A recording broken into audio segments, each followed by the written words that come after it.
Welcome, independent researchers, skeptics, and all of humankind, to Shadow Citizen.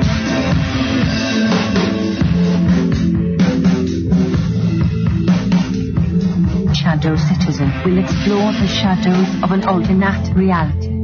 Your hosts, Rachael L. McIntosh and Rob Oswald.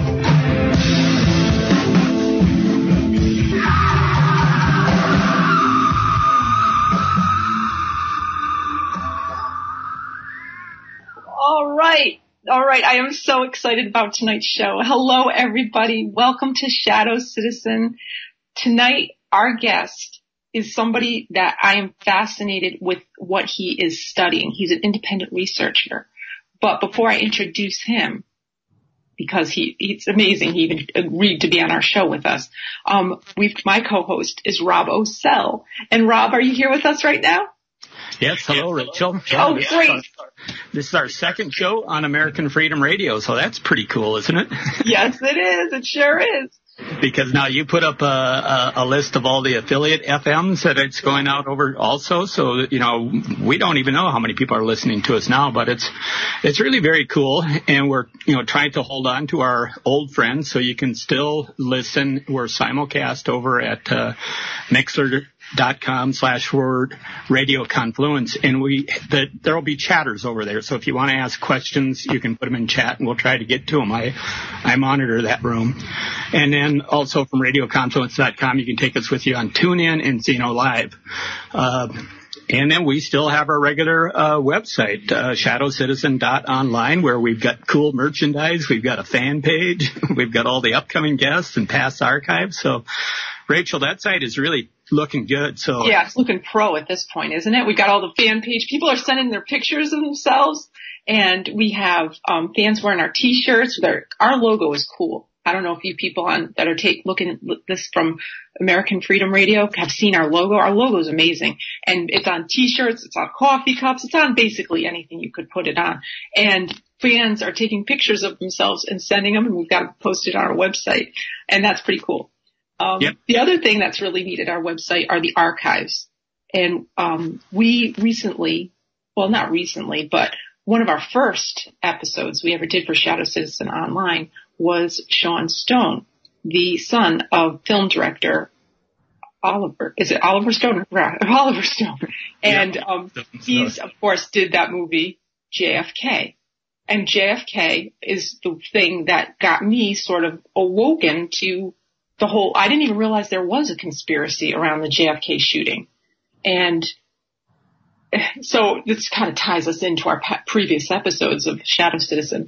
But tonight we have with us Rob Clark, who is a JFK assassination researcher. He has a special interest in witness testimony and historical documents. And he's been interested in looking for the truth of what happened on November 22nd, 1963. And he's particularly interested in the movements of Lee Harvey Oswald in the months leading up to the murder in the Dealey Plaza. He's been doing this for 25 years, this guy, Rob Clark. And he is also hosts a podcast called The Lone Gunman. And he's done that for the past 3 years. And you can hear that podcast on iTunes and Stitcher and TuneIn Radio and the host site Spreaker.com. And Rob Clark, I'm going to keep calling you Rob Clark so I don't mess you up with Rob Oswald. But thank you for being with us today, Rob. Well, thank you for having me, Rachel. It's a pleasure to be on your show. Oh, great. Hey, now I wanted to ask you, when I saw your picture at our website and I saw that you had been doing this for 25 years, first off, were you like 5 when you decided to start researching this? You look so young. What made you, what like grabbed you about this whole event to make research? Yeah, I was actually in high school. Okay. And I was tasked, you know, our whole class had to do papers on various presidents. And I just, by luck of the draw, got John Kennedy. Mm-hmm. So, you know, back in those days, back in the 80s, you know, we didn't have the internet. We had to do, you know, encyclopedias and actually books and go to the library and things of that nature when you actually wanted to write a paper. And, you know, I just started reading about it and came across a Jim Garrison book called On the Trail of the Assassins. And I read that, and it opened my eyes to a whole vast array of possibilities. And I've been hooked ever since then. And like most people, when the movie JFK came out, it kind of reignited my interest back, in the early 90s. And it's been full bore since then. Mm-hmm. Yeah, that movie does grab you for sure. What was the part in the movie that you thought was the most gripping? I really enjoyed the movie as a whole, for entertainment purposes. But, when you really start tearing the movie apart for historical accuracy, it kind of wanes a bit in places. Mm-hmm. Of course, it takes artistic liberties and things of this nature for Hollywood purposes. But I thought all in all, the entire movie was essential in reigniting interest in the assassination, right. And it also paved the way for the JFK Records Act, which we're going to reap the benefits of later this year in October when the CIA has to release the rest of the JFK files. Can I ask a question? Why? Because I'm kind of young. I'm youngish, not really though. I just say that to make me feel better. But why did they seal those records in the first place? They just thought that the people couldn't handle it. Why did they do that? Well, it's just most of them are the CIA documents from the FBI that just were never released to the public. Even through FOIA requests, they were deemed, a lot of them deemed, national security purposes. They wouldn't release them, or they're top secret, or they're classified, or things of this nature. And so what they did was they formed a committee to sit down and go through a lot of these files and kind of reassess them. And they have released a lot of them, especially back in the 90s. The Assassination Records and Review Board was formed and tasked with going through a lot of these files and kind of not really reinvestigating things. That really wasn't their purpose, but they did re-interview some witnesses, some of the doctors at Parkland. A lot of it was medical stuff. And they kind of deemed what could go ahead and be released. Some stuff has come out in the 90s and since then, but the CIA is still holding on to, thousands of files, and they are supposed to release them. I mean, they could have released them anytime, but they have to release them by October 2017, according to the JFK Records Act. I see.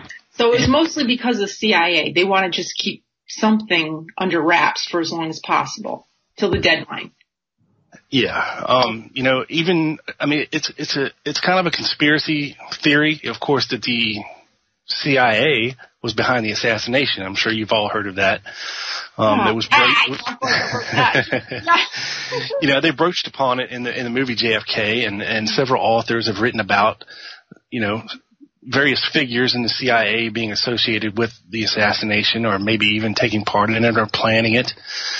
But the CIA was up to a lot of no good, back in that time, in the early 60s, late 50s, early 60s. As opposed to yeah. now. Yeah. Right.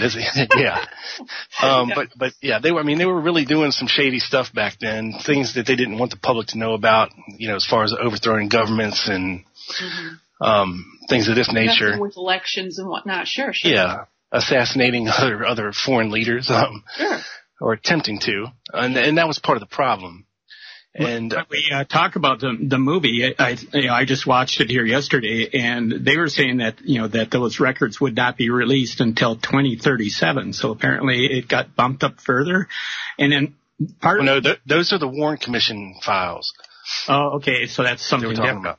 Yeah, they were classified for 75 years. From 1960, was it 63, I guess, or 64? That's the Warren Commission files. Okay, so that's different than the CIA files, and those will be released. Now, and Oliver Stone kind of made I think he said that they sued to get the Zapruder film released, and so were they the first ones to actually show it to the public, or It was first shown to the public back in 1974 or 75, I believe, on the Geraldo Rivera show. Okay. And actually, one of the earlier researchers, a guy by the name of Robert Groden, who still sits up his little stand in Dealey Plaza to this day on the weekends and sells his books and things like that. He's a fascinating character as well. He's been sued by the city like 80 times, arrested by the city like 80 times. Yeah. But he's not giving up. God bless America. Good for him. Yeah, no, it was Robert Groden, Dick Gregory, and they had it on the Geraldo Rivera show, and it was shown to the public for the first time, in the early 70s. And that is really the genesis. Once people saw that for the first time, that was pretty much the genesis for the House Select Committee on Assassinations, the HSCA investigation that took place in the late 70s. Well, it also, people that saw the film realized that, Dan Rather was supposed to have seen it earlier, and he describes what he sees, and what he describes is, quite a bit different from what the film shows, so. Yeah, just a little bit.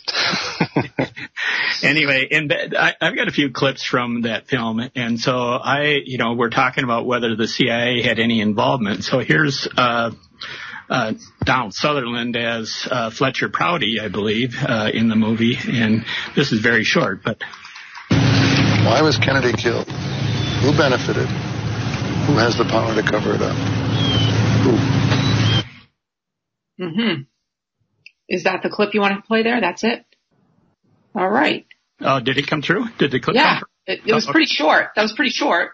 It was, but it's, why was Kennedy killed? Who benefited, and who had the power to cover it up? I mean, that's pretty epic questions right there, in my mind, anyway. So, Rob Clark, do you have any ideas about that? Like, what was the motive, and who has the ability to cover it up? Well, it's an interesting story. When you look at who was officially tasked to investigate the murder, it was the FBI, and they took over control from the Dallas police relatively quickly. It was pretty much as soon as Lee Harvey Oswald was murdered, they kind of stepped in and started doing their investigation. They were the investigative body for the Warren Commission that Lyndon Johnson assembled, not too long after this happened, to make an official inquiry into the murder. For people out there who know what kind of person J. Edgar Hoover was, even to this day, the FBI doesn't like to be embarrassed, but even back then, that they were famous for always getting their man, and never being wrong about anything, and just being the best of the best, especially when Hoover was alive. Because the CIA is not really supposed to operate inside the borders of the United States. They're more of a foreign intelligence kind of apparatus. But of course we know how that goes, sometimes. But, I forget where I was going with this. The CIA? Yep. Yeah, who has the power to cover it up? Who benefited? Right. And that's like in that Douglas book of The Unspeakable, I think is the name of it. But he kind of comes to the end of it with the conclusion is it wasn't who wanted Kennedy dead, it's who didn't. Because he had pissed off so many people, from the mob to, the big iron to big oil to, people who thought he was a commie and were mad that he didn't send in air support for the Bay of Pigs, and just a whole line of people. And then, of course, the CIA, he threatened to break up into 1,000 pieces and scatter to the wind. Yeah. And who ends up on the Warren Commission? Allen Dulles, former head of the CIA. So the one that JFK fired, yeah. Yeah, which is kind of ironic, and I think part of the problem, Rob, was that the guy, Lee Harvey Oswald, the suspect in this case, he defected to Russia, in the late 50s. He ended up marrying a woman in Russia, having a child over there, and then coming back to the United States with a Russian wife. And, normally when people come back like that are defectors that have been, in our military, because pretty much he got an early release, from the Marine Corps, and within a couple of days he was headed that way, which is kind of suspect, of course. And the CIA was what did have some of these false defector programs in place, but so far we don't have any conclusive proof in the documents that we have now that Lee Harvey Oswald was any part of that. People suspect it; it's a possibility, but we have no proof. Can I ask a question? Sure. Why did he? What was his motive for going to Russia? Obviously, he was defecting. He had been in our military. He just got fed up, and he said, I can't do this, and I'm going to Russia. And does anybody know why he decided to go there? Well, apparently he was fascinated with the whole communist ideal of living.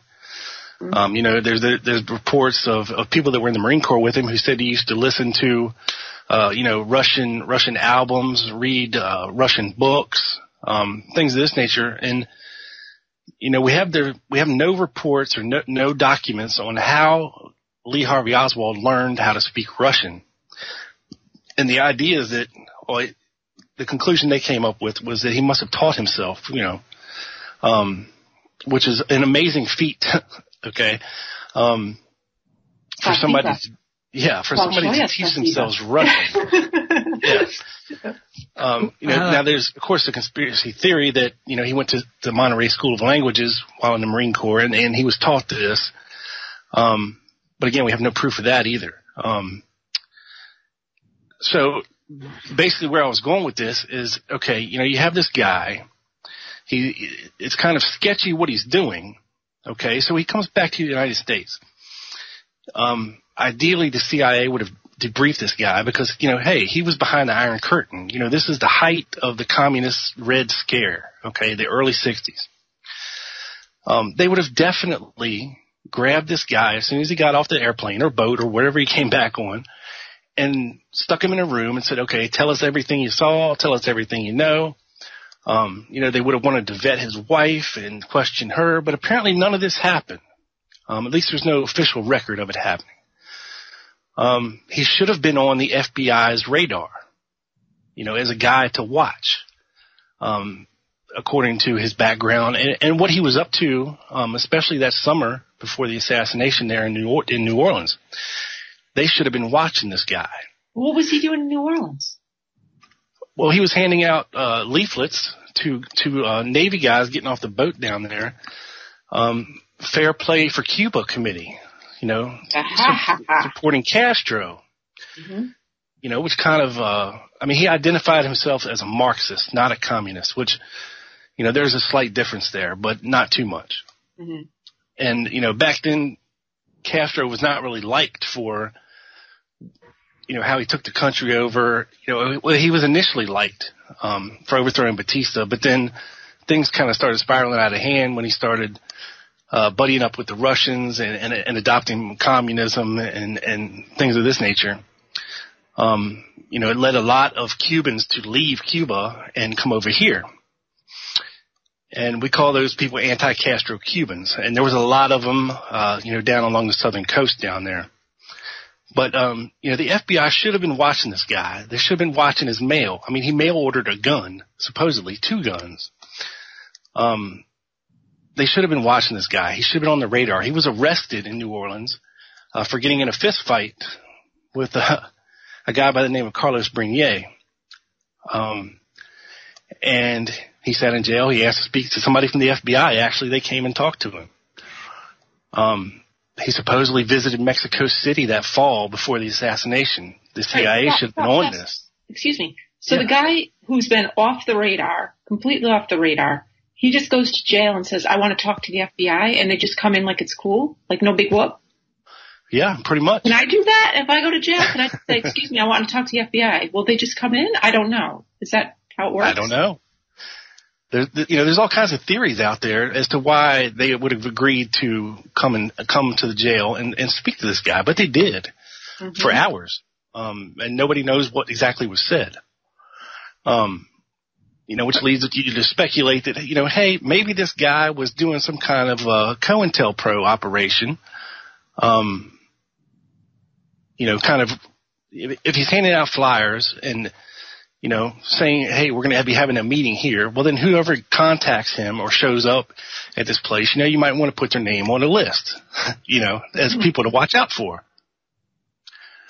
Which, as we know now, there's a guy by the name of Guy Bannister, who famously opened the movie JFK by beating his friend Jack Martin for getting in his files and questioning him about the assassination. And he was doing things. He was former FBI, and he was doing things like running these little COINTEL programs. He very anti-communist guy. And we know now that he was up to doing that, and Oswald was seen in his offices. Just as a kind of a curious aside, is he at all related to Joe Bannister, the guy that's out here now with that was on the Freedom to Fascism, or do you know who I'm talking about? I do, and I don't think he is. Okay. I'm not even sure. I don't even think he had children. Guy Bannister's an interesting guy. He's actually one of the very first. When he was with the FBI, he was one of the very first X-Files investigators. He was the guy they sent out. Yeah, he was the guy they sent out when they had unidentified flying objects to investigate. All right, can I say something? Sure. I just watched a movie, not last night, the night before, called Unacknowledged, and it's about disclosure of UFO phenomena. And it was interesting, because of UFO stuff. And the guy is talking about how JFK went to go look at the different UFO things that our government was creating based off of the stuff that they had scooped up from different vessels they had seen. And one time he was with Marilyn Monroe. He brought Marilyn Monroe with him, and she announced that, of course, she was having an affair with JFK and having an affair with his brother, and she announced that she was going to have a press conference about what she saw when she went with JFK to that hangar. And it was like the next day or the 2 days later, she was dead. Yeah. Yeah, there's a couple connections with UFOs when it comes to the Kennedy assassination. There's a guy by the name of Fred Lee Chrisman. Mm-hmm. And he was actually attached to the Maury Island sightings in 1947, just prior to Roswell. And he pops into the narrative of the Kennedy assassination during the Jim Garrison investigation. Garrison thought he was one of the three tramps, and he deposed him, and he was part of the Clay Shaw trial, interviewed. And I was actually found a guy, and I got a very rare book that this guy self-published back in the early 2000s. And he wasn't talked to for the Warren Commission, but he was for the HSCA, and he was given immunity for his testimony. And he says some very, very, eye-opening, things. His name was David Beckham, and he was a con man. He knew Fred Lee Chrisman. He was kind of like his handler. And he was talking about, when Oswald was handing out flyers down in New Orleans, he knew Lee Harvey Oswald. He actually went to get lunch with Lee Harvey Oswald after one of his leafleting stints, and I believe he's captured in a photo in front of the Trade Mart down there in New Orleans while Oswald's handing out these flyers. And he's got some very interesting things to say. And there's a good book. It's called JFK and UFO by Ken Thomas, that goes over a lot of it, if people out there would like to read more about it. Yeah, because that movie that I was talking about, and I brought it up because you were talking about this person who was one of the first X-Files type investigator types. This movie, Unacknowledged, it's actually, I don't mean to change the whole interview around, but that movie's interesting because it talks about how black budgets work and how if JFK had ended up talking about these things, it kind of expose how they were laundering, or not laundering, but just pushing money under the table for this huge black budget that was funding all sorts of, there's 17 different intelligence agencies in the United States, and these machines that they were giving money to kind of off the books were funding these different organizations. And if JFK opened his mouth about it, or Marilyn, for God's sakes, opened her mouth about it, then everybody was afraid that they'd lose their money. Oh yeah, for sure. And there's 2 weeks before he was assassinated, we have letters from John Kennedy to the head of CIA, asking for any and all relevant UFO files, so that they could, because he didn't want the Russians to mistake a UFO for one of our vehicles and vice versa. Oh yeah, launching it into World War III. Yeah. Yeah. So he was kind of trying to, because he was talking to Khrushchev behind the scenes, and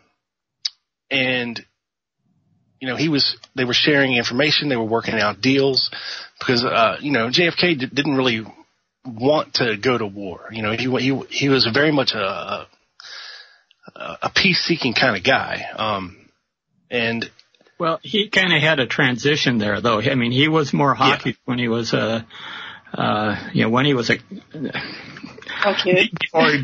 before he became president. The other thing that, I'm kind of, this isn't really totally fresh in my mind, but isn't there a story of Eisenhower, wanting to go see one of the bases that supposedly had the UFO in it, and they denied him access, and he said, look, I'll just send in the whatever army, and we'll just take over the base if you don't let me in there right now. And Eisenhower was pretty close to Kennedy, apparently. They got along pretty well together. So I don't know if anybody else remembers that story or not, or if maybe I'm just stitching my No, yeah, for sure. Yeah, why not? Throw it out there. Why not? Yeah. And you're right. He was hawkish when he first came into office. He was thrown in relatively quickly, to the whole Bay of Pigs thing and the Cuban Missile Crisis, and he had to make some very prudent decisions very quickly without much experience. He came out of the meeting where they're showing him this Operation Paperclip, and he said, this is the best that humanity has to offer, or something like that. He's just totally disgusted that they were going to actually, stage a false flag as an excuse to invade Cuba. They were going to load up paint an airplane to look like a commercial jet, and supposedly have it full of students on spring break, and have it go down and blame it on Cuba for shooting it down as a reason to invade Cuba. And so when they told him this plan, he just said, no way. And that's when he decided to break up the CIA and fire his Joint Chiefs of Staff, general, the commander or whatever. And anyway. Yeah, because those guys were wanting war wherever they could possibly get it in. They were talking about going to China, Vietnam. They wanted to invade Cuba. I mean, you name it. These guys his Joint Chiefs were just chomping at the bit to get into something. Well, everybody in the Pentagon likes having, active wars going, because that's where they get their promotions. If they're involved in them, that's how they move up the ranks. If you're just sitting there and it's peacetime all over the place, well, then you guys are, they're not going to move up, and they aren't going to get the lucrative, defense contracts. Yeah. With like defense contractors and all that other stuff. So, that's, war is big business, and we've talked about this before. They've somehow managed to get military contractors in every congressional district in the United States. There's somebody making some part for the war in every congressional district in the United States. So it's about the only thing we do. It's basically the only thing that's holding the U.S. economy together right now, aside from, the military. The bio stuff, the medical bio stuff. But back to the JFK stuff. You mentioned the three tramps before, and that was the deathbed confession of E. Howard Hunt to his by his son St. John Hunt, that brought that information out, and he says that he was one of the three tramps, and it does kind of look like him. Do you have can you back that up, or is that just? My opinion is that it's not him. Of course, very famously, Mark Lane, a very prominent and one of the first people to doubt the Warren Commission findings,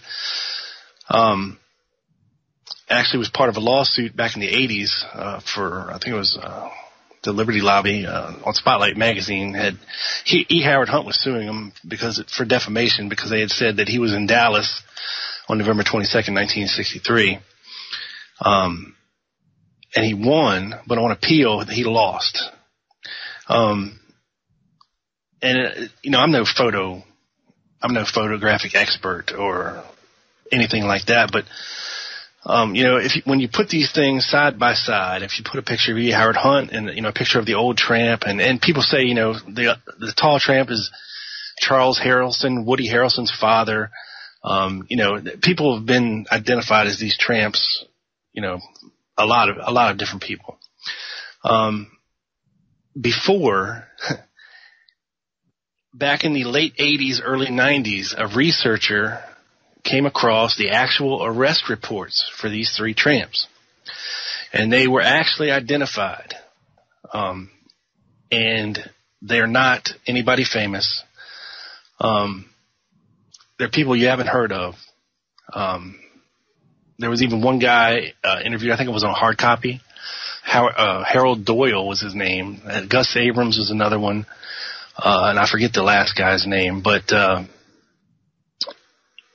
they've been identified as all these different guys, but to my eyes, I don't see a match. And you can't just willy-nilly put these guys there without any, corroboration. But in my opinion, it's not anybody famous. They're just tramps that happen to be in the wrong place at the wrong time. Can I ask a question now?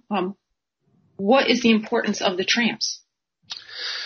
Well, a lot of researchers put some credence to these guys because they had been identified in a book by A.J. Weberman back in I think it was sometime in the 70s. And they published these photos for the first time. And Jim Garrison actually showed them on the Johnny Carson show. It's just back in the late 60s. He's like, he showed a picture of the tramps. And he's like, you see these guys? These guys were arrested in Dealey Plaza because they were. But at the time, nobody knew who they were. And their pictures were published, and, maybe somebody said, oh, that looks like E. Howard Hunt. And somebody ran with it, and it ends up in a book, and then it becomes part of the lore, and other people pick up on it and incorporate it in a story. Even Oliver Stone had the tramps as part of the story in his movie. So they really had nothing to do with anything, in your estimation? In my opinion, no. Okay. Well, so the reason they're kind of interesting is people speculate that there are multiple teams of shooters, stationed in. I've seen, one estimate of as many as, 6 teams of like 3 shooters, a shooter, a spotter, and then somebody to kind of look out. You must have been talking to Jim Fetzer, Rob. Well, I think actually that was the everything from JFK to 9/11 is a rich man's hoax or something like that. But yeah. But even, I probably got this mixed up, but this is, probably Oliver Stone, talking about this very subject in a way. And he would have won it. And there would have been vaster changes in this country in 64, 68 than had ever been seen. And, instead of the war, the deadening, gloomy war that Johnson brought us, and Nixon continued and continued like some weird-ass Macbeth into the dark nightmare of American soul, wherein we just suicide ourselves over and over and over. That Pros, always pros. You wouldn't use a bunch of amateurs to kill a president in an ambush, military ambush. Use the best you got. And these guys don't even, they're cells. They don't know what they're doing. They're doing their job. They're following orders. They may be protecting the president. They don't know what they're there for. Only perhaps at the end is the switch pulled. Maybe only the last shooter knows it's the president. There's a lot of strange ways to do a military operation. But believe me, it can be sealed really tight, very tight, into cells. 4 or 5 people, 3, 4 people in one cell, 3, 4, 5 cells. You can really do it tight. And so that's kind of, you're not going to have CIA agents, FBI agents show up in Dallas all dressed, as they go to work every day and then, be part of the shooter team. They're going to wear somewhat disguises. And so that's why, E. Howard Hunt in his deathbed confession says that, no, he wasn't one of the shooters. He was just there as a bench warmer. He was there as the second string team in case the first team didn't make it. But, I'm not convinced on. Go ahead. You're not convinced on what? I'm sorry. Well, I'm not convinced that there's 6 teams, but I'm not convinced that Oswald did it either. It does look like the shot came from the front, not from the back, and so it could have been,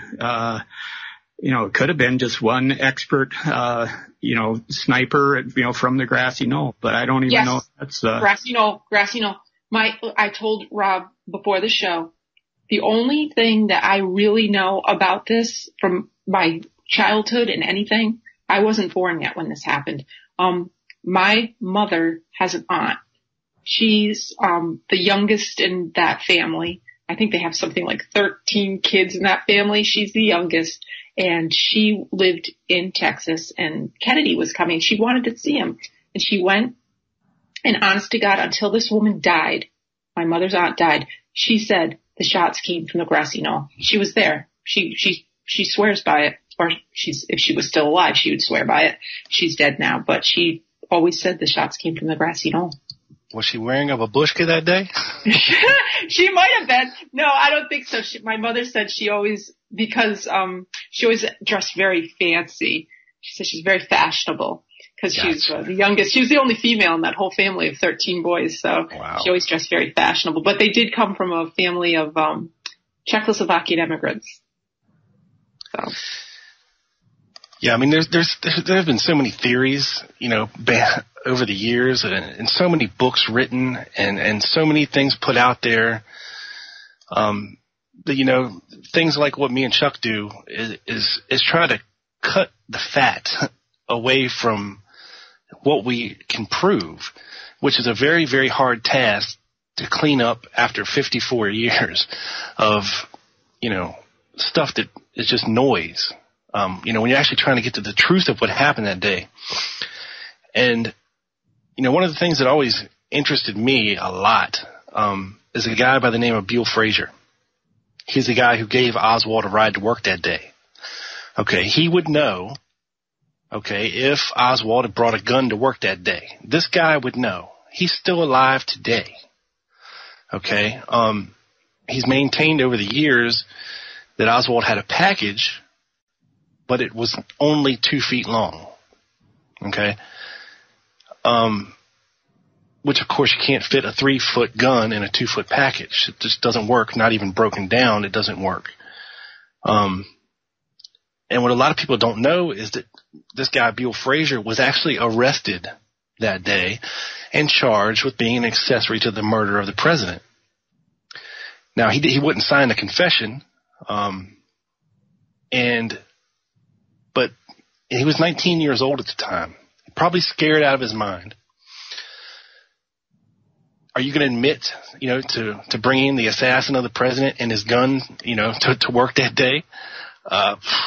I'm sure I wouldn't. I would have tried to distance myself as much as possible, and I don't begrudge the man for doing so. But there's been a lot of indications over the years that maybe Bill hasn't been telling the entire truth of things. And just for instance, during his HSCA interview in the late 70s, I found this little nugget, okay? And it says, Frazier says, No, I didn't know that he'd been caught, but I'll tell you this. I knew that he had the rifle. And Moriarty, the interviewer, says, Frazier said he did. And I said to myself, I said, oh, my God, that was the first thing right there on the steps. I also knew that I didn't want to get pulled in. Now, that's very drastically different than what he told the Warren Commission. And, of course, his testimony wasn't included in the final report of the HSCA investigation. This is something that you actually have to go to the archives and listen to on audio tape, which a researcher by the name of Richard Gilbride did, and he transcribed it. And this little nugget came out of it, which means that if Frazier knew that Oswald brought a rifle to work that day, that changes the entire ballgame, because that's been one of the biggest questions, since that day, that people still argue about, did he have a rifle or not? Well, he worked at a school book depository, so I imagine there's, lots and lots of nooks and crannies where a guy could bring in a rifle, a day, a week, a month ahead of time and just stash it, or bring it in parts on different days. But, and it's Texas too. I mean, come on. Texas back then, everybody just even today, people walk around with guns. Yeah, and I find it interesting that you say that they wanted to charge him with accessory to the murder, which would make it a conspiracy, right? There'd be two or more people. Right. Because this guy, Frazier, it was seen with Oswald at a gun range, that, according to Mrs. Slack, this is Commission Exhibit 3077, Mr. Slack maintained that Oswald was at the rifle range on November 17th, 1963, and that he had been brought there by a man named Frazier from Irving, Texas. So, and Frazier ended up having a rifle at his house, that they confiscated. And actually, they gave him a lie detector test at the police station that night, Buell Frazier, and guess what? It's still classified. It's still classified, restricted by the Assassination Records Collection Act. So that's going to come out in next year, or what, the Warren report? No, that's going to come out hopefully this year. This year, okay. But why is it still classified after all these years? If he was telling the truth, Fascinating. Yeah, there's some proofs that they just think we can't handle. We're just little children, and we'd have, nervous meltdowns. All the snowflakes would melt. To tell you the truth, people, I think especially back then, I think they would have.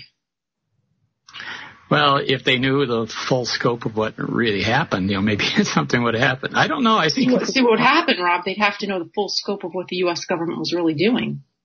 And maybe even not the U.S. government, maybe those black budget groups that are way deep, that they couldn't have that come out. Yeah, well, the CIA was sponsoring a lot of these anti-Castro groups back then, to go take the fight to Castro, kind of clandestinely, And there's a guy by the name of Jefferson Morley. He was a Washington Post reporter. And he's actually been trying to sue them to release this guy named George Joannides, he was a CIA employee, his files, because he believes that this guy would have known something about Oswald, maybe even been controlling him, if that's even a thing. But he's been embroiled in a lawsuit for the past couple of years over these files. And George Joannides was a guy that the CIA brought out of retirement during the House Select Committee investigation to kind of determine what files were given to the House Select Committee. He was sort of a buffer, and he knew which ones should be sent through and which ones should be held back, because he was heavily involved in New Orleans in 1963 doing just these kind of things that he wasn't supposed to be doing inside the United States. But so very interesting stuff that's still going on to this day. Well, yeah, I don't know. There's a lot of, it gets more and more convoluted, because like you say, you have guys like, Fetzer, and the thing that really surprised me about Fetzer was, the 50th anniversary, all of the news media of the entire world is, converging on Dallas for for this event. And so what does Fetzer do? He holds an alternate event at the place where Jackie and John honeymooned. I thought, well, you're splitting up the people that are there that can, maybe talk to the press that's coming from around the world. So, why would you even do that? So, Fetzer does weird things like that, though. So, like I say, there are people in this movement that are trying to get people to not, concentrate on the more obvious things and, look at these wild stuff. So, yeah, well, the 50th was an interesting anniversary in Dallas because the city kind of took over things in the plaza and made it like a restricted access, the advanced ticket only kind of posh event, for the Dallas elites and things of this nature. And of course, Alex Jones was there with his bullhorn and. Did you see that he goes to the park and the city had constructed this giant bullhorn out of plywood? It looked like, and it's in the middle of this park where Alex is meeting him. Kind of go, how bizarre is that? What the heck's going on here? But and the sixth floor museum there in Dallas, the old Texas School Book Depository building, is now a museum, and it's been a museum for 20, 30 years now. But it was always been run, with a more lone nut as Oswald did it kind of leaning. They wouldn't, before they would never sell a conspiracy book in that museum. You just wouldn't hear anything about conspiracy at all. It was very much towed the company line that Oswald, did this kind of thing. But it seems like nowadays, they might be actually turning things around a little bit and coming around. When the curator Gary Mack died, I believe 2 years ago now, and people very much believe that he was, took that he was a former conspiracy researcher. He was part of the team that found the Badge Man and in the Mormon photograph and. Things like this, but he came around, after he got the job and he kind of changed his tune to a more Oswald did it kind of thing, and he kind of ran interference. But nowadays, it seems this is being run a little bit different, even with the city settling with Robert Groden and, settling all these lawsuits. And, so hopefully things are turning around. Well, after time, people just kind of go, well, what difference does it make anyway? And I had kind of gotten to that point for a little while until 9/11 happened, and then I just said, oh, damn it. I can't make any excuses now. It's not like I'm in the fourth grade and can't do anything about it. So, and it does seem that we are, that no matter who they put in, there's this agenda that we're on. And, it keeps, we keep moving in the same direction, and it's not good. It's not, I thought I'd be living in the age of the Jetsons, but all that happened, when JFK got shot, and then Martin Luther King and then Bobby and, it's just like anybody that, stood up and there have been, brave, lone souls that, that make a difference. The attorney William Pepper, represented the Kings and proved that, that it was, that Martin Luther King, was shot by a government conspiracy, basically. So these things do come forward, but what difference does it make? They don't really make it to the mainstream news. The people who are out here as independent researchers, look at it and we piece things together. It's kind of like Rachel said in her, what is the Shadow Citizen intro there, that we're out here and we're piecing all these events together. So you mentioned Chuck, and I think you meant Chuck Ocelli, who he's on right after us here, and so we're happy to be at the same place as him. And I've listened to him for years. He was a guest with Jack Blood numerous times, and and I had followed Jack Blood for a long time. So that's how I first heard about Rachel too, and we're doing this thing. So that's right. That's right. So, yeah, let's see. I got a clip about people like us, and this is another one I think that Oliver Stone, and I should have labeled these better, but here's another one. To my office from all over the country. Quarters, dimes, dollar bills from housewives, plumbers, car salesmen, teachers, invalids. These are people who cannot afford to send money but do. These are the ones who drive the cabs, who nurse in the hospitals, who see their kids go to Vietnam. Why? Because they care. Because they want to know the truth. Because they want the country back. Because it still belongs to us. As long as the people have the guts to fight for what they believe in. To my office. It reminds me of Donald Trump. Take our country back. But that, honestly, I think that's the best part of the whole movie is the court scene, when they're going through the whole court thing and how he acts, how he is able to emote all those emotions. And honest to God, every time I see that, I'm like, I start feeling like I want to cry. But at the same time, I'm like, you know what? This is still going on. Yeah.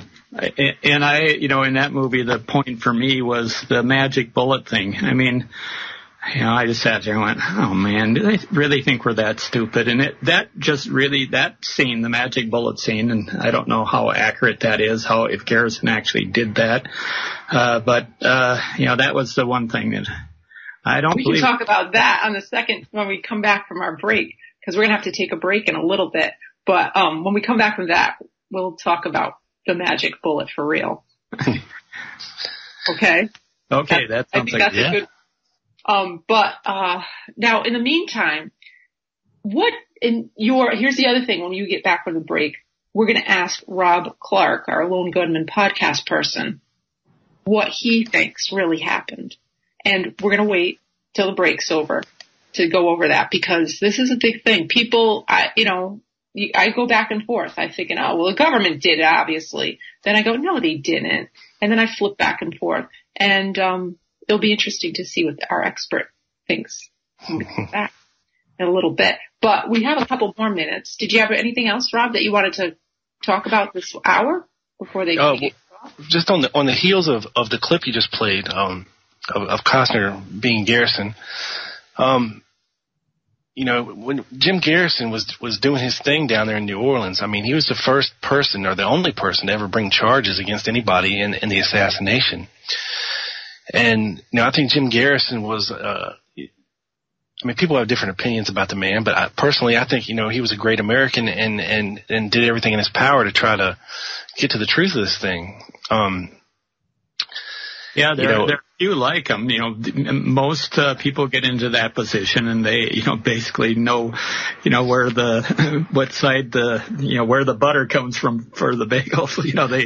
They just keep the local, power structure intact, and that's the other reason we call ourselves shadow citizen is like, Jack Blood always used to say, all laws are selectively enforced. And so it's the district attorneys that are deciding what cases they're going to bring and what they aren't going to bring. But they tried to keep him from getting reelected, and yet the people down there apparently loved him because they kept reelecting him. Yeah, they even tried their damnedest down there to try to disrupt his investigation. They were sending guys down there to infiltrate his office, and they were stealing things and just all kinds of stuff. They were trying to set him up, for different, charges and things of this nature. And, he just wasn't having it. And it turns out that he ended up being right. This guy, Clay Shaw, was a CIA contract agent. Not meaning that he was a official, CIA employee, but, they did use his information. Right on. We'll talk about this after this break.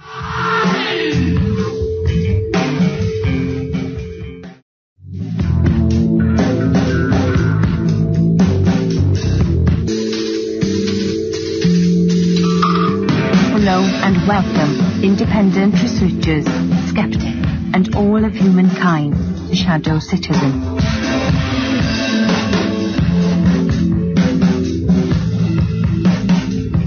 Your hosts, Rachael and McIntosh, and Rob Oswald.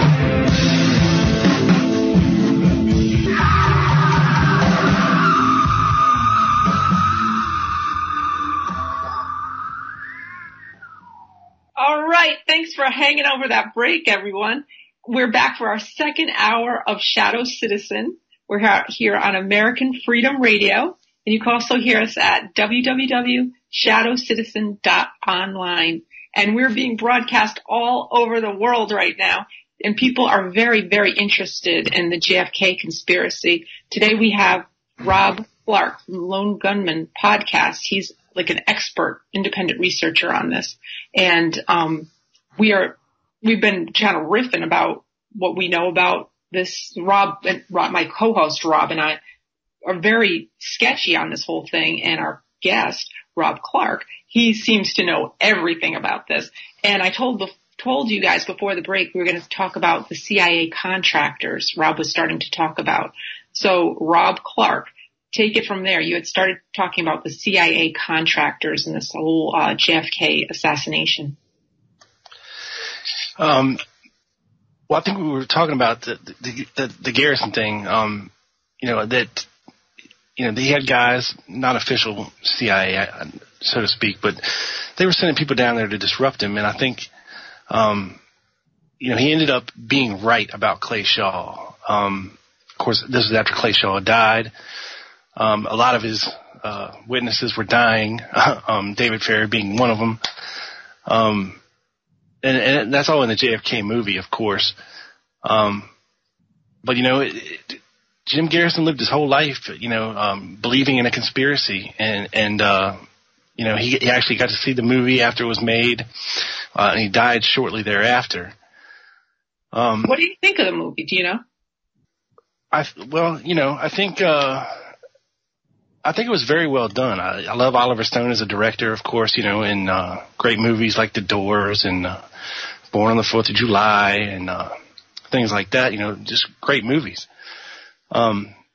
He was kind of explaining how that JFK is his Godfather 1 and Nixon is his Godfather 2. Yeah, for sure. And about Garrison, what an amount of courage, because he lost his wife. The first wife just couldn't put up with all the stuff in that. And in this director's cut version that didn't go out to the theatrical release, they had a section in there where Garrison was also on the Johnny Carson show, on the Tonight Show. Yep.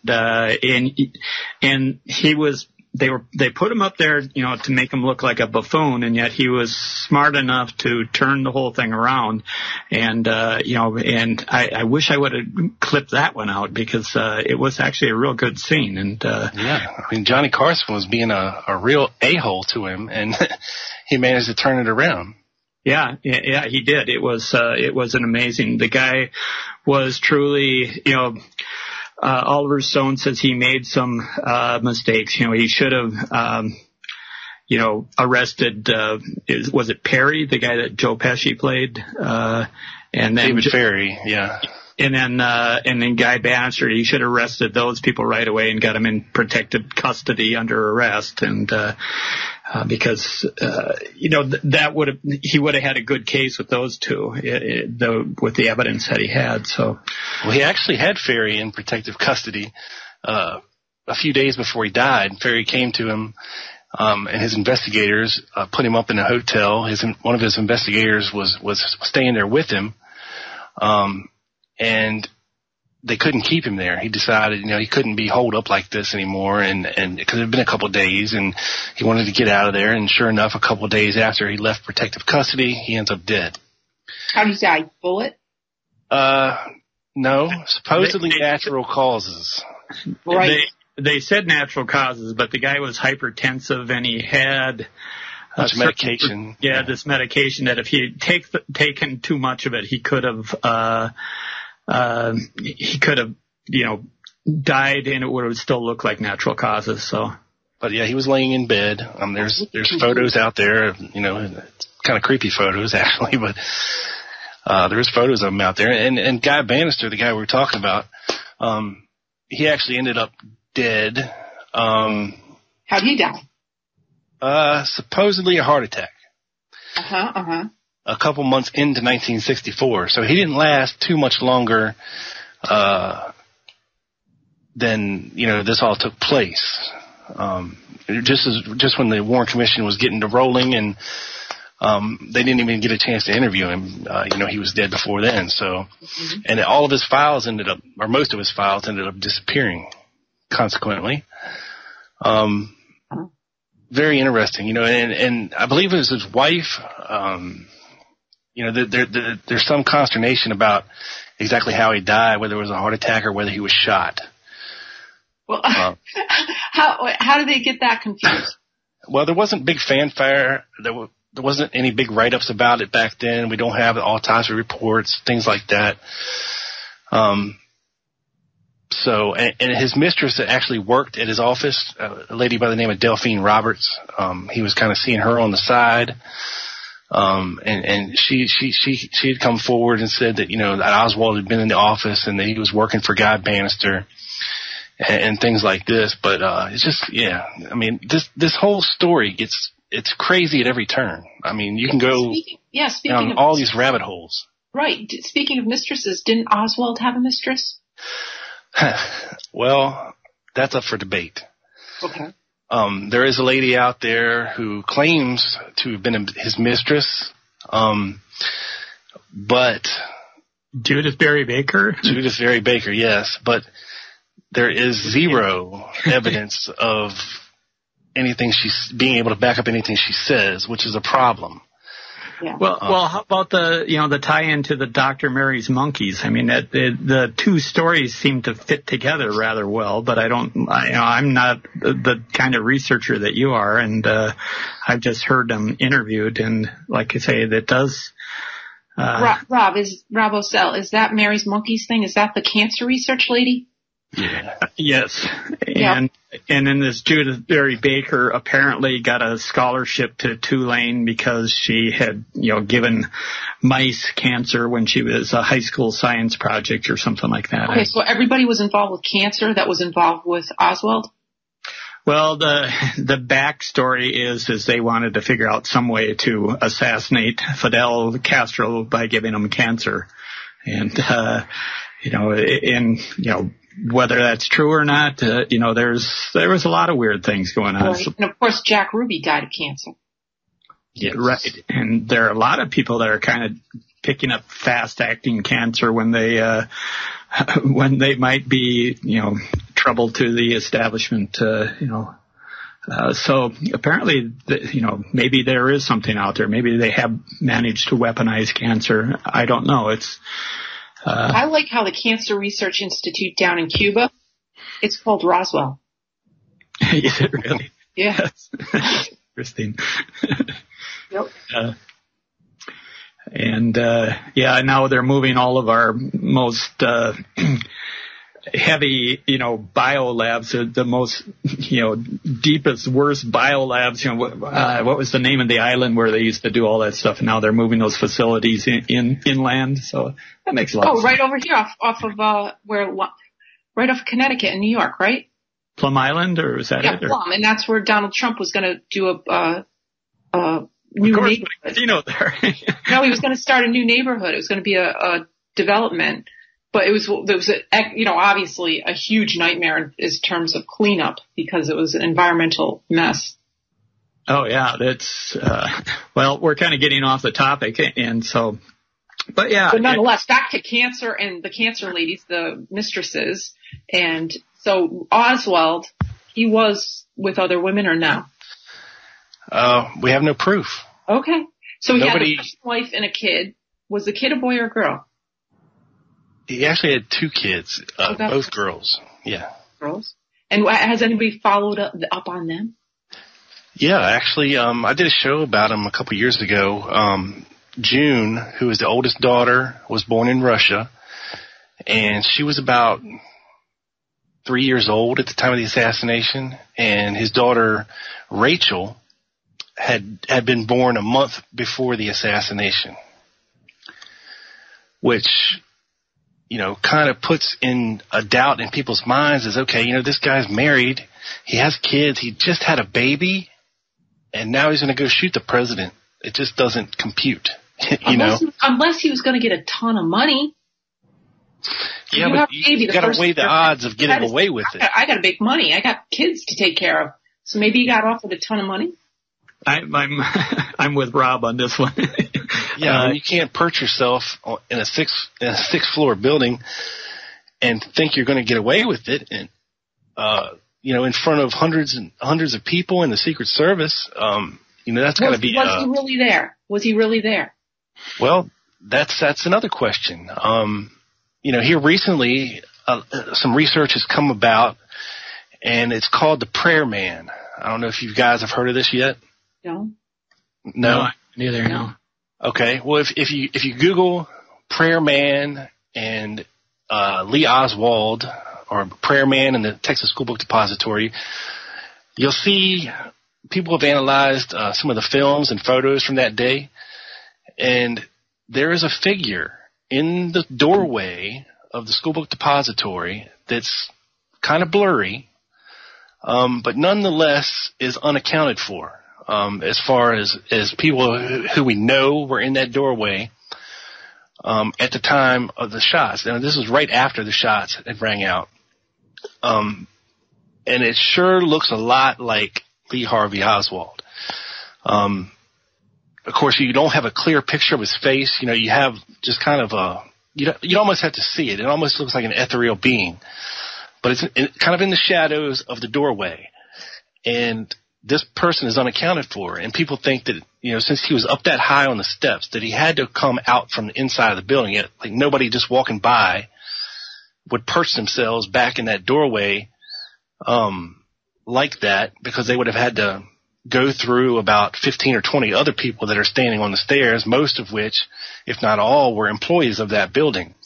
And of course, if these researchers can prove that this is Lee Harvey Oswald, then he couldn't have been on the 6th floor shooting, which would be a huge win, for the research community. But as it is now, it's just too blurry to make a definitive call on it. Don't the shirts also match? And he had kind of a unique shirt on that day, and that that also the fabric and the cut of the shirt also seem to match. But I think, Rob, you're getting confused. There was a different Oswald in the doorway kind of thing.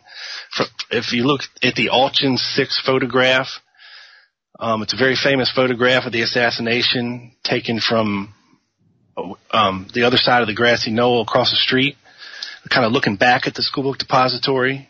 And you see the limos in the photo?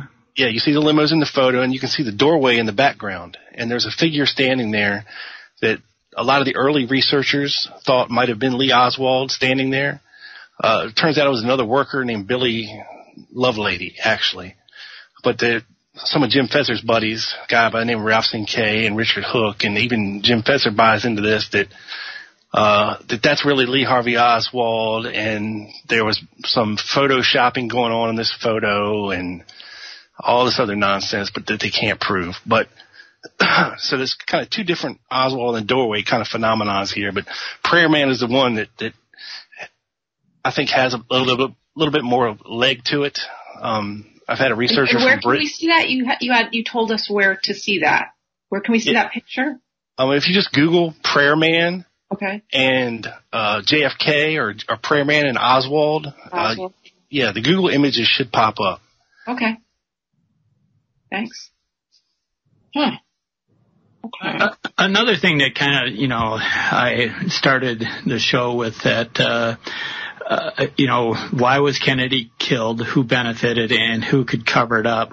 And so another thing that kind of that Stone brought out is just that, all the protocols that the people that were supposed to be guarding the president didn't follow that day. So here's another clip. Black ops. Not one valid attempt to secure the president's life, especially with a very sloppy thing that happened in Miami where he was almost hit on before, he'd been traveling through these areas, and he was a target for a while. I think there was no question he was a target at least through November, maybe into October. I thought I had a different one there too that, talked about, all the windows that were left open, how, the people, that should have been riding on the back bumper of the limousine, weren't, there was no bubble over the limo, no bulletproof, bubble top on, Did they do that back then? Have bulletproof bubble things? Yeah. I think so, yeah. They had like Pope mobiles for the president? I don't think they did.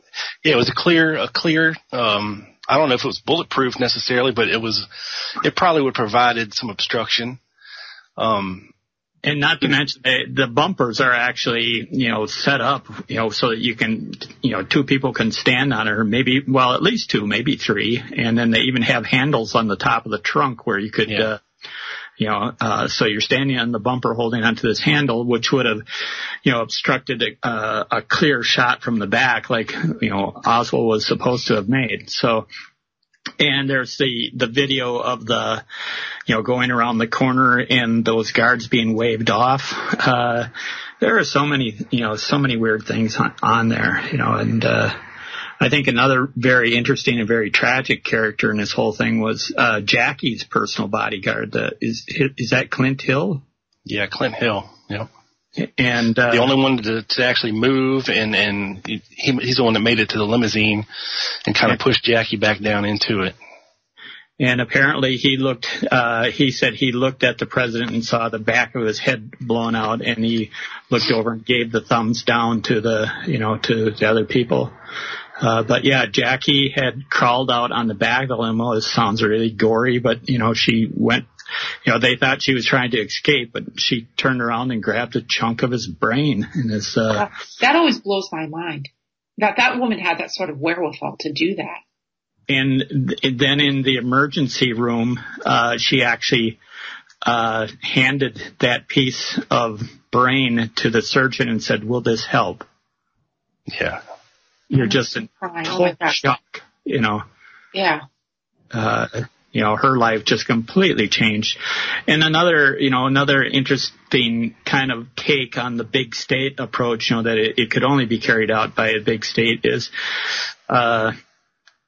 Jackie would have had the same presidential protection the rest of her life if she wanted it.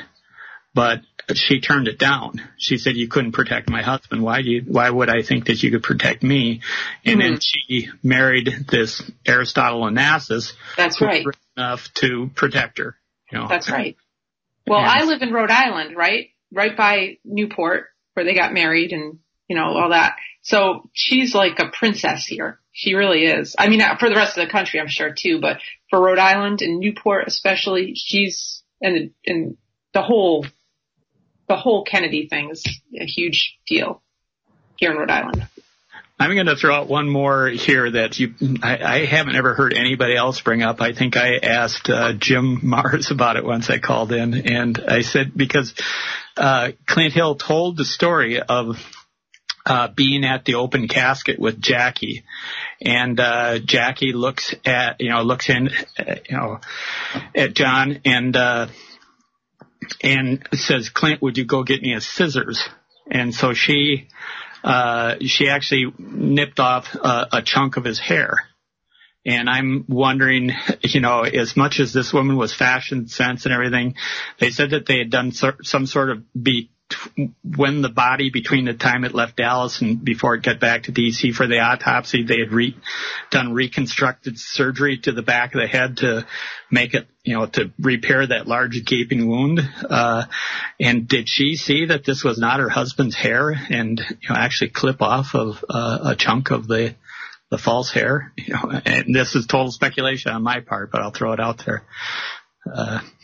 Yeah, I don't think we've seen a lot of the autopsy, the genuine, for real autopsy photos from his autopsy. I think Robert Groden, who was one of the photographic analysts for the HSCA, said that there was somewhere in the neighborhood of 100 and some autopsy photographs, of which we may have seen 10 to 15 of ever. And, there was allegedly, a moving picture movie taken of the autopsy nobody's ever seen. I know which allegations you're talking about. I think that David Lifton alleged that in Best Evidence back in the 80s. Of alteration, on the plane in between here and there, Parkland and Bethesda. Here recently, there's a story, and I can't remember if this is from the men who shot Kennedy or where it was, but of this guy who was just a very gifted mortician, that was called into service to, apparently do some reconstruction on Kennedy before he, and then after he was done with what he had to do, then he just gets in the car and starts driving to Mexico, and then finally turned around when he heard it was all clear or something. But, I'm not as, I don't remember my facts as well as a lot of people, like you and Chuck Uccelli, but I cover a lot of different things, so. Yeah, the medical evidence is a whole different rabbit hole. It's, a lot of it is above my pay grade. Yeah. What do you think of the stuff about the mortician with Lee Harvey Oswald, actually putting his handprints on the Mannlicher Carcana, Oswald's dead, and they had to put the fingerprints on the rifle for him. Do you see any? Was that true, or have you heard of that, or is that? I've heard of it. I don't think it was true, because initially the Dallas police didn't find any fingerprints on the rifle. It was only after it was sent to the FBI, where the rifle was dismantled, did they find a partial palm print, I believe, on the dismantled barrel, which could have been put there anytime, really. If I had the gun apart and was cleaning it, doesn't mean he shot it that day.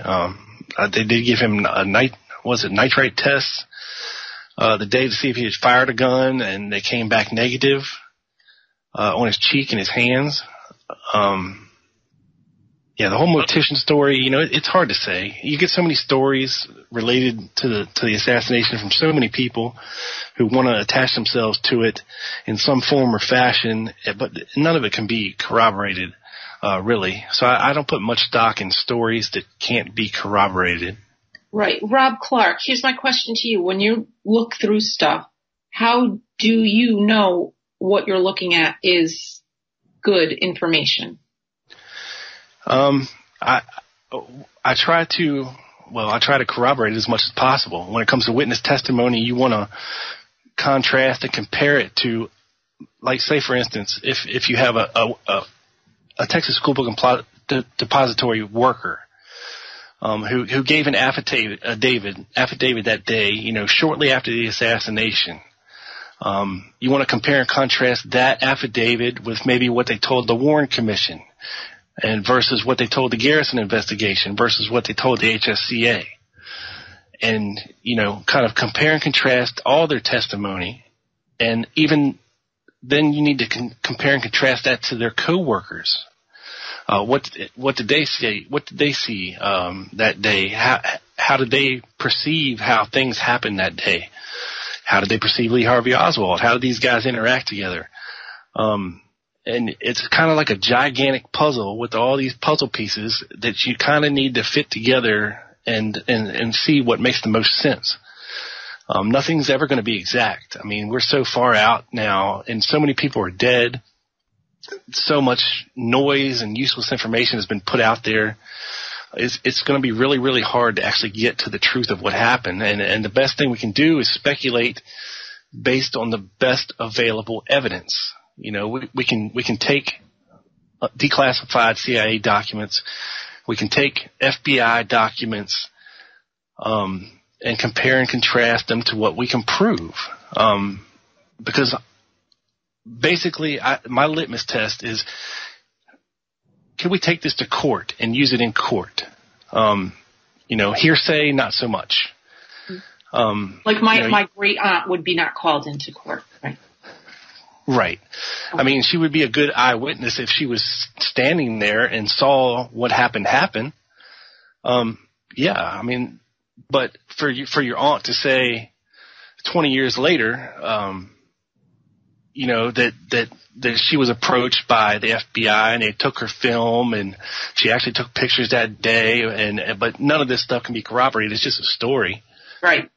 You know, that part of it maybe not so much. But if we have a record of the police interviewing your aunt in Dealey Plaza, you know, right after it happened, or they drug her on the news like they did some people, and filmed an interview, then that's something tangible that we can use, you know. So speaking of this grassy knoll, can you give us an overview, or me specifically, an overview of why that's important? Yeah, I mean, it's important because how it even fits in. Yeah, well, it all goes back to the Zapruder film and the actions. You know, in the movie, he makes a big deal about saying that Kennedy goes back into the left. Okay. Now, when you're shooting a rifle, a high-powered rifle, you know, the bullet, when it hits the body, is going to transfer its motion of energy, you know, into that body as it passes through or impacts, and it's going to make the body move in a certain direction. You know, people have tried to explain this away by using the jet effect, things of this nature, but anybody that's ever shot a rifle, shot an animal, shot a deer, you know, you kind of see how things work. We had Tony Zambotti on, and he did the math on the jet effect and disproved it and figured out that they tried several different pieces of you know, things, you know. I think they could only make it work if they used a watermelon, and he's talking about Tony really got into it. I mean, it was pretty wild, and he wrote a paper, peer-reviewed paper, refuting the History Channel's jet effect. So I thought that was pretty good. So tell people who he is. Tell people who Tony is. He was a guest earlier. I forget what episode he was on, but he's with Architects and Engineers for 9/11 Truth, and so he also wrote you know, a paper, a peer-reviewed paper on why the buildings could not have collapsed the way they did, because there just was not enough energy, you know, available in the building to, you know, to melt the steel. And, you know, that would have caused the collapse that the official story tells, you know. Yeah, Tony's just like a man that's like all full of mathematical statistics about stuff. And it was a very interesting interview. Yeah, it was a great interview. Yeah. But wait, so back to the left thing, and I want to hear what he was saying. So Tony disproved what? Go ahead. I want to hear what Rob Clark is talking about. Well, it's jet effect is what they explained that the head was blown back because he was shot from the back, but because of the way whatever it is, the velocity of the bullet traveling through the brain, and the brain is a different consistency of matter, and it causes a cavitation wave, and so that would cause it to come back out the same hole that it went in. Right, and so that's why they had. I don't believe it. No, I don't either. And you know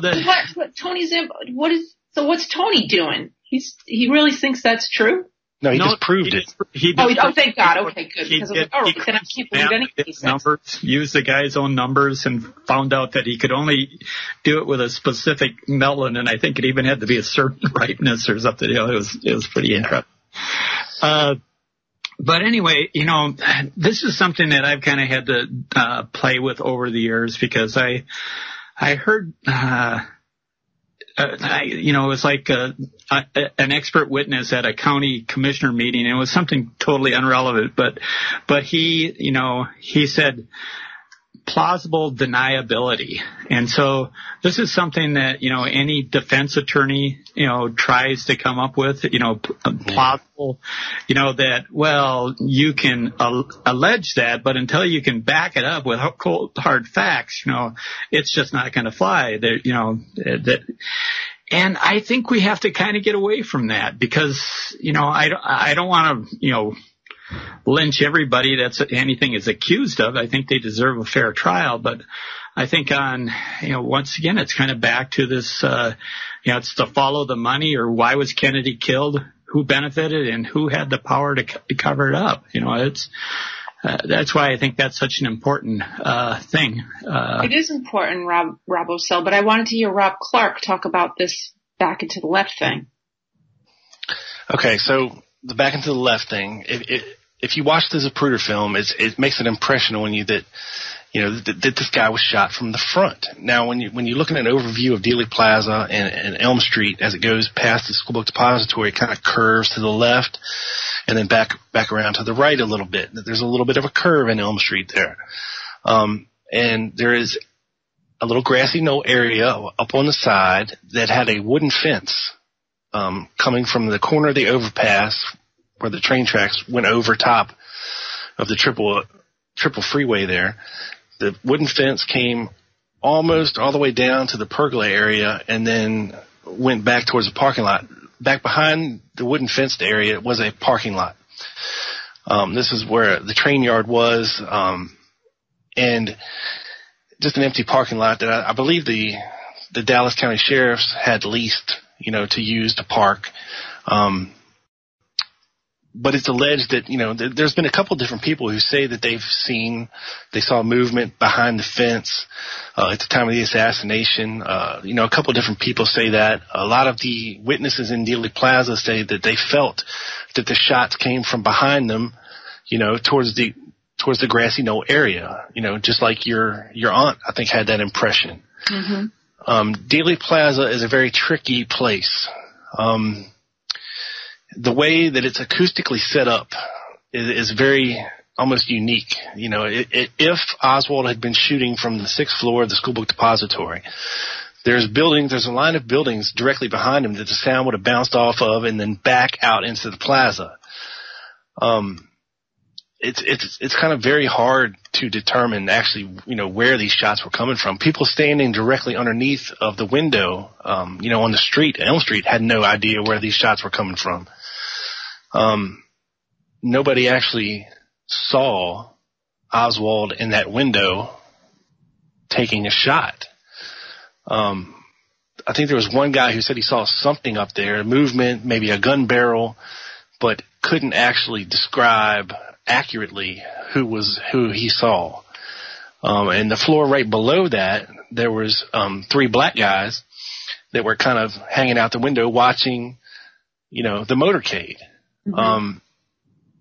Of course, they got the distinct impression that shots were being fired from above them. But then you get into the whole time thing. Did Oswald have time to run all the way across the building, stash the rifle, get down to the 2nd floor where he was supposedly encountered by the cop rushing into the building, and then get out of there and have time to get home and all this other stuff? I mean, it really does. If you look into this stuff, it's going to take some serious time to really, really take everything in. Another thing was just, everybody saying how all of the cops who would be, who would know about the acoustics of the shot, they all ran up the hill toward the grassy knoll.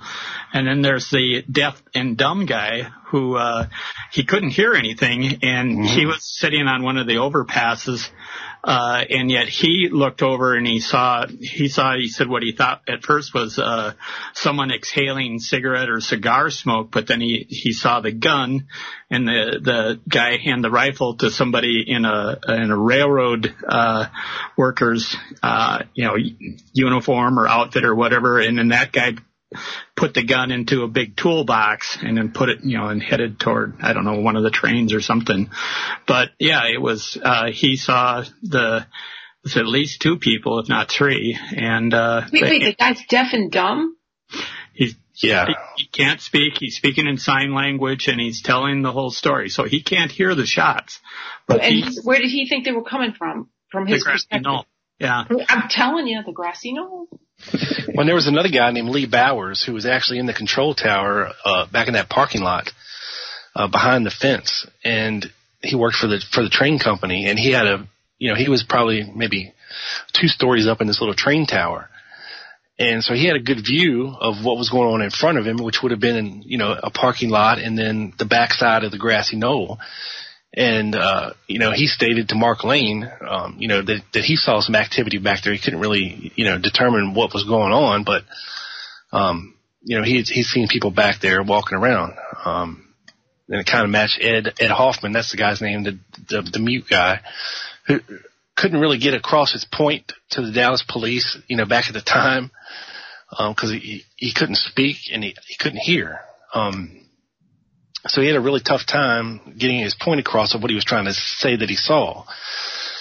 And, this whole thing from the get-go was kind of botched by the Dallas police and their investigation. I mean, how do you let the killer of the president be murdered in your basement of the, it's just, they botched it from the word go. On national TV, no less, right? Yeah. I mean, they botched everything. That's why, the FBI stepped in relatively quickly and kind of took things over. But by the time the FBI stepped in, it was pretty much a done deal from the way they investigated or started investigating, the murder from, what Oswald was doing, where he was living, his possessions, the rifle, the depository, and all this stuff, and the chain of custody from the shells to the gun. It was just botched from top to bottom.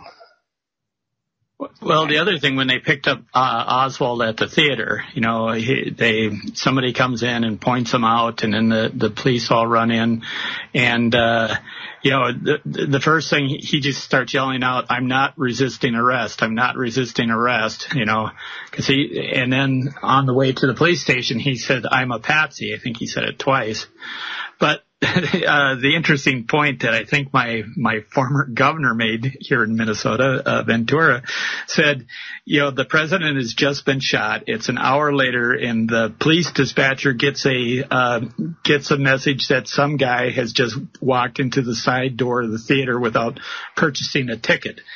That's all that the dispatcher knew, and yet they sent out 12 cars with 24 policemen and a news crew to film them taking Oswald out of the theater. So I don't know if that's Ventura sensationalizing like he does a lot of stuff. Yeah, just a little bit.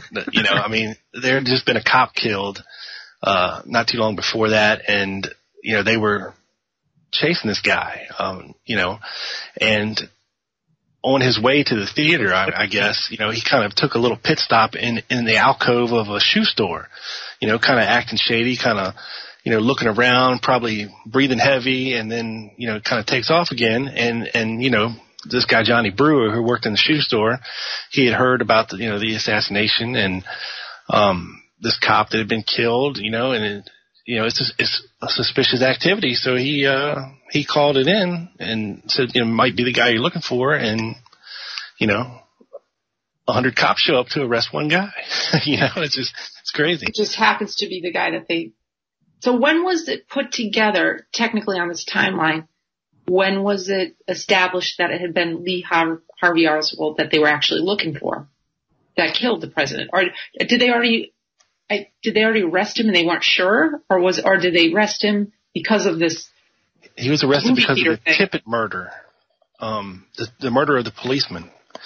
Oh, for the policeman. He wasn't officially charged with the murder of the president until I think it was almost midnight, because they had the midnight press conference, and a reporter actually told him, well, you have been charged with the murder of the president, and you see his face kind of like, oh no, kind of just, you can see it in his face. Like he just can't believe it. And then he's kind of let off. But he was initially arrested for the murder of J.D. Tippit, who was a police officer there in Dallas. And, it was relatively quickly that he was established that this guy had worked in the building that the shots allegedly came from. So then they started putting 2 and 2 together and questioning him and all these other people. And then they formally charged him that night. All right. So Rob, I'm just going to ask you, do you think he shot him? I have a hard time with this one. I go back and forth. I'm originally a more conspiracy theorist, I guess you would call me, leaning kind of guy. I'm very distrustful of our government in general and, things of this nature, not just with this particular assassination. Because as you see in the 60s, it kind of follows a pattern with RFK and MLK and Malcolm X and things like this. But I go back and forth. It's hard to say. You think, there's no way this guy could have been up there doing this. Why would he do it? He had a wife and kids. Was he working for the CIA? Was he working for the FBI? Was he an informant? Was he, what was he doing? It's very, very hard to put together and be 100% sure about it. Even if he did bring a gun to work that day, even if he was on the 6th floor, even if he was shooting, maybe he was told to do that, but miss on purpose to kind of pin it on a Castro-loving communist. Because in New Orleans, the summer before, the assassination, when Oswald was living in New Orleans, he had created this false identity, a guy by the name of Alec Heidel, who was supposedly, part of this Fair Play for Cuba committee. It was the name that the guns were ordered under. Okay, he didn't put Lee Oswald on the order slip for the gun. It was this other guy, A.J. Heidel, a fake name. Okay. So he was kind of building, with this fake name and this Castro supporting kind of aura about this guy. Could it have been just could somebody have told Oswald, look, we're going to create this maniacal Castro-loving guy who's going to take a shot at Kennedy. Kennedy's going to be scared into taking action against Cuba and the Russians because they think that, he's going to think that they tried to take him out. So maybe Oswald was up there. That was his impression, that he was supposed to shoot and miss, while somebody from the grassy knoll actually popped him. Then panic ensues. Was Lee Oswald, was he mentally fit? I mean, was he a crazy person? Did he have any, aside from just doing all this weird stuff of like going to Russia, coming back and all this stuff, did he have any sort of psychological problems that people are, because maybe he was, I don't know, anybody look at his profile like that? Yeah, they looked at it a lot for the Warren Commission. They tried to portray him as somebody that grew up without a father. His mother was very overbearing and not really too loving, I guess you would say. She was always an opportunist. He was in an orphanage for a while, but all in all, people try to say, he was this loner. He was this lone nut guy all by himself, but he always had friends. He had friends growing up in New Orleans. He had friends at school. He had friends in the Marine Corps. He had friends when he was in Russia. The problem is when he comes back from Russia, the friends kind of start going by the wayside. He starts hanging out with these weird people, these white Russians, like people like George Nomorenshield and the Paynes. I believe he probably befriended Buell Frazier. Because I believe Frazier gave him a ride more often than just, when he went to Irving. So he wasn't a real crazy person. He had a wife and kids. He had a job. He wasn't some schizophrenic, maniacal, freakazoid. You can go watch on YouTube an interview with him that he did in New Orleans. It's on television. He did it on the radio as well, where he's speaking very eloquently about, Cuban politics and policy. Crazy people don't do that.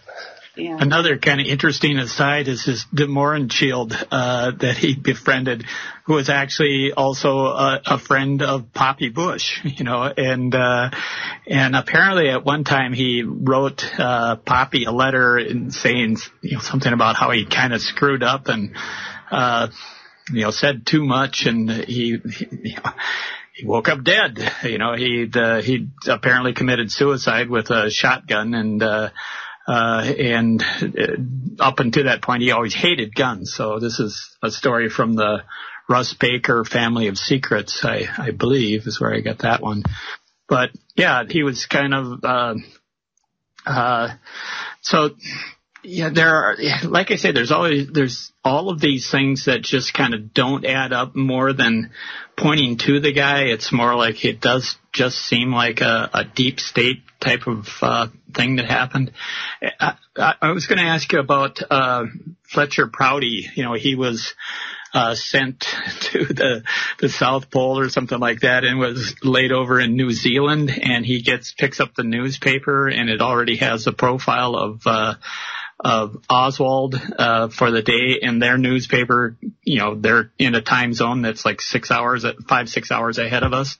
And so he's going, well, this, you know, how in the heck would they have that story, that fast? And well, they did have the wire back then. It wasn't like they had to mail it to him or anything. Right. We weren't in the Stone Age quite yet back then. I mean, look, Fletcher Prouty said a lot without really saying a lot. He was very mysterious about what he says, and kind of always left it up to whoever was asking him questions or interviewing him, to kind of determine things. He really didn't come out and say a whole lot. He was, of course, the basis for the character Mr. X in the JFK movie. It was kind of a combination of a couple people, mostly Fletcher Prouty. He tried to put this other general, Edward Lansdale, in Dealey Plaza, kind of walking past the tramps. He's captured in some of the photos down there, but we have no facial photograph of the man. It's just, well, that looks like his gait, and he has a ring on his finger, so it must be Ed Lansdale, which, of course, I can't put stock into unless we can prove that it was Ed Lansdale, not just what kind of looks like him. This guy who was in charge of the Project Phoenix in Vietnam. Well, how about the alleged Texas oil man that they're saying was probably George Bush that got arrested in Dallas? Anything on that, or is that another? That's another wild speculation. Speculation. I got a photograph of an older gentleman actually getting arrested that nobody's really identified, and probably is the oil man that they speak of. And there's another photo that people say is George Bush in Dealey Plaza, kind of leaning up against the Texas School Book Depository. And it was taken by a photographer for one of the newspapers down there, and he took a lot of photos that day. And if you actually take the time to go and look at his entire photo set instead of just this one photo from one angle, you can clearly see that this guy is not George Bush. When you actually turn around and see his face instead of just his profile. So that's another kind of myth that's been put out there. That's been debunked. Self-feeding, because Bush is like the only one who was of age at that time that didn't know where they were when JFK got assassinated. I don't remember. I don't know where I was. Right. But, he was supposedly an oil man then. We have no proof at all. He was working for the CIA in 1963. There's no documentation whatsoever about that we have seen yet. So maybe that'll come out in the release later this year. So that would be. I'm going to totally change this up a little bit. Rob Clark, your life has been consumed by this whole event. I have a question. It sounds like you've been researching this a lot, and you have pictures, you have documents. How are you backing all this stuff up? I mean, you've got your house or I don't know, maybe it's not. I can just picture kind of like just piles of documents everywhere. How do you store your stuff? How do you deal with all this information? I have totes that are just full of books. I probably have hundreds of books on the assassination that have been written that I've read. Mm-hmm. I've read a lot online. I've got most of my documents online, uploaded to Dropbox, various places, Drive, that I can access relatively quickly when needed. Mm-hmm. A lot of this stuff is stored in Facebook groups and in the archives on there. Okay, good. You just run across this stuff and just kind of tuck it away. All right, good, because I just want you to be safe with this information, because God forbid your life's work all of a sudden gets, it's missing. Yeah, I mean, I generally, you know, when I'm looking into something, I kind of start with a clean slate and see what I can dig up, you know, and I might remember, oh my God, I think I might have a photo of this, and, you know, I'll go dig in and find it, or I'll think of a document that I saw and see if I can find it and pull it and, you know, kind of cross-reference things. It's not an exact science, believe me. Right. It's kind of more of a mess. But And how many hours a day do you think you spend on this? Or is like your brain always working on this? It used to be. And in fact, I uploaded the very last episode of the Lone Gunman podcast this morning. What do you mean the very last episode? I'm not going to be doing it anymore. Oh my gosh, well, thank you for joining us for this momentous occasion. Thank you. I had no idea. Yeah, I actually did it this morning. Why? It's been a long 3 years of doing it, and as you guys well know, all the fun stuff that goes into actually doing a show, and the logistics and the sound and the recording and, you know, this, that, and the other, the production, and it's not as easy as pushing a button and getting on here and talking for an hour or two. And, you know, I have a life outside of the JFK research community, and it's just, you know, every once in a while you look into something so hard for so long, you just need a break. And, you know, I've taken a few breaks here and there, and, you know, I've done 138 shows, for the Lone Gunman podcast, and I've covered a lot of stuff. How can people get to your podcast? I want our listeners to be able to hear all the stuff that you've looked at. I want them to know what you've been working on. Tell them. I mean, you can find it on iTunes. It should be up for, I don't know, however long that my archives are up. It's Spreaker. They should be up for, you know, at least a couple more years. It's just called Lone Gunman Podcast? Yeah. I mean, just Google the Lone Gunman Podcast and it should pop up. It's on Google Feedburner, so it should be accessible through any podcasting app that you have on your phone or however you listen to the shows. You know, it's on Stitcher, it's on TuneIn Radio, it's on iTunes, it's all over the place. So just Google the Lone Gunman Podcast and you'll find it. Wow. Yeah, somewhere. we will. I will. Okay, good. Now listen to me. When you take this break, right? You're taking a break from this. Will you come back when they have the Warren Commission papers released or open the files? Yeah, for sure. I mean, I'm always going to be. Yeah, I'm always going to be interested in the case. You know, it's just this part of my life. You know, I think I've done enough. I mean, it'd be one thing if, you know, it was more a labor of love than anything, and it resulted just out of the fact and the necessity that I had all this stuff swimming around in my head, and nobody to talk to about it. At least in my real life. Yeah, you had to create something. You know, so what better way to do it than, you know, make my own platform and get some of this stuff off my chest and out of my head and discuss it with people and see what they got going on and, you know, just open this whole thing up. Yeah, it's almost like a creative process. Like when people say, like, I had to paint this picture, or I had to write this song. You had this thing, you had this JFK assassination thing. It affected you to such an extent that you had to create something, and it enriched your life, I would imagine, to a certain extent. Oh, for sure. I've made so many friends. Yeah. And I've met so many interesting people from doing the show, and it's afforded me, you know, the possibilities of, you know, going to conferences and meeting people that I never would have met before in my life. It's been a totally great experience. Yeah, look, I'm smiling. I wish you could see me. I'm smiling. I'm happy for you. This is awesome. And thank you so much for joining us, Rob. This is great. Now, you don't have any other things that you wanted to, you know, a book or nothing. You just was right on this podcast. That was your thing. Yeah, that was it. I mean, you know, I could have sat here and wrote a book, but then, you know, that takes too long. I'd much rather talk. All right, on. Thank you for being with us. Rob. Thank you, guys. Thank you. And see you next week. We'll be with Susan Lindauer.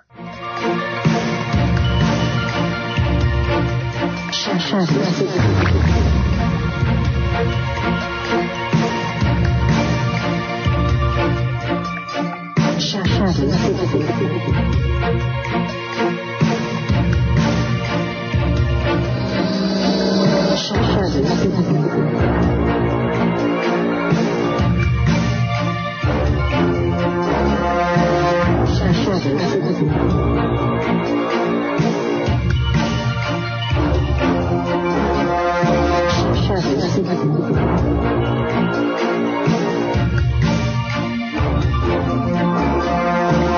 Citizen with Rachael and McIntosh and Rob Osell. News and information you can trust. This is American Freedom Radio. Freedom, American Freedom Radio. American Freedom Radio. Nutritious food is real body armor. It builds muscle, burns fat, improves digestion, and feeds the entire body the nutrients it needs. Did you know the U.S. government banned the hemp plant from growing in the United States and classified it as a Schedule I drug to hide it behind the marijuana plant? People have been confused about this plant for over 80 years, and many still don't know what hemp is. So now you know hemp is not marijuana, and marijuana is not hemp. They are different varieties of the same species. HempUSA.org wants the world to know these basic facts and to help people understand that hemp protein powder is the best kept health secret you need to know about. Remember, hemp protein powder contains 53% protein, is gluten-free, anti-inflammatory, non-GMO, and is loaded with nutrients. Call 888-910-4367, 888-910-4367, and see what our powder, seeds, and oil can do for you. Only at HempUSA.org. We all know that they're not telling us the truth. So stand up for your rights, demand the real medicine, and your right to use it and grow it. This is Rick Sensen, and you're listening to American Freedom Radio. Quality, value, style, service, selection, convenience, economy, savings, performance, experience, hospitality, low rates, friendly service, name brands, easy terms, affordable prices, money-back guarantee, free installation. Free admission, free appraisal, free alterations, free delivery, free estimates, free home trial, and free parking. No cash, no problem, no kidding. No fuss, no muss, no risk, no obligation, no red tape, no down payment, no entry fee, no hidden charges, no purchase necessary, no one will call on you, no payments or interest till September. But limited time only, though, so act now, order today, send no money, offer good while supplies last, 2 to a customer, each item sold separately, batteries not included, mileage may vary, all sales are final, allow 6 weeks for delivery, some items not available, some assembly required, some restrictions may apply. So come on in. Come on in. Come on in. Thank you. So come on in for a free demonstration and a free consultation with our friendly professional staff. Our experienced and knowledgeable sales representatives will help you make a selection that's just right for you and just right for your budget. And say, don't forget to pick up your free gift, a classic, deluxe, custom, designer, luxury, prestige, high-quality, premium, select, gourmet pocket pencil sharpener. Yours for the asking, no purchase necessary. It's our way of saying thank you. And if you act now, we'll include an extra added free complimentary bonus gift, a classic, deluxe, custom, designer, luxury, prestige, high-quality, premium, select, gourmet, combination key ring, magnifying glass, and garden hose in a genuine imitation leather-style carrying case with authentic vinyl trim. Yours for the asking, no purchase necessary. It's our way of saying thank you. Actually, it's our way of saying bend over just a little bit farther. You're listening to AmericanFreedomRadio.com, the network who perseveres in delivering intelligent debate, constructive dialogue with true independence. The freedom to broadcast the truth is not free at all. So what is American Freedom Radio worth to you? The empowering information with fun, honest and pure integrity behind it provides an example to follow, friendships to flourish, with the moral altruism that pulls no punches. The hosts sacrifice and show remarkable discipline in their duty to deliver quality radio in service to the community with strength, wisdom and loyalty. The founders of AFR wish to thank you personally for sharing your views and insights to make the best radio and alternative media. Now it's time for you to give something back and play a vital role in the future of America. Be as generous with us as we've been with you. Click on the donate banner at AmericanFreedomRadio.com or volunteer by emailing AmericanFreedomRadio@ymail.com. Vaccine, psychotropic drugs and artillery batteries not included. No rules, no rules, no taboo topics, no taboo topics, no fear of doom, no fear of doom. We are American Freedom Radio, American Freedom Radio.